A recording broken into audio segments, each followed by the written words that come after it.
Free free ஃப்ரீயா? என்னது இவ்ளோ ஃப்ரீயா? என்ன ஃப்ரீன்னு சொல்றேன்னு கேக்குறீங்களா? நம்ம மெட்லோம்ல பிளாட்ஸ் வாங்கினா இவ்வளவு அமெனிட்டிஸ் ஃப்ரீயா தராங்க. அப்படியா? என்ன ஃப்ரீயா தராங்கன்னு கேக்குறீங்களா? இத கேளுங்க. நாம வாங்குற லேண்ட சுத்தி ஃபென்சிங் போட்டு தராங்க.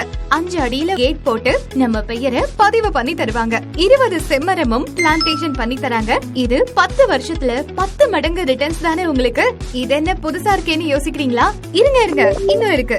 மரத்துக்கான சொட்டு நீர் பாசனமும் நம்ம மெர்லோமே பண்ணி தராங்க. இதெல்லாம் விட சரியான விஷயம் ஒண்ணு இருக்கு. என்னன்னு கேக்குறீங்களா? 2 இயர்ஸ் ஃப்ரீ மெயின்டெனன்ஸும் பண்ணி தராங்க. அது மட்டும் இல்லாம நீங்க வீட்ல இருந்து பாக்குற மாதிரி சிசிடிவி ஆக்சஸ் உங்க போன்ல கனெக்ட் பண்ணி தராங்க. 24 hours செக்யூரிட்டி சர்வீஸும் இருக்குங்க. அதுவும் சோலார் லைட்ஸோட பண்ணி தருவாங்க. இது உங்களுக்கு தெரியாம போச்சேன்னு ஃபீல் பண்றீங்களா? அப்போ இப்பவே பார்க் டவுனுக்கு கிளம்புங்க, இல்லனா மிஸ் பண்ணிடுவீங்க. உடனே மெர்லோம்க்கு கால் பண்ணி புக் பண்ணுங்க. சிறு முதலீடு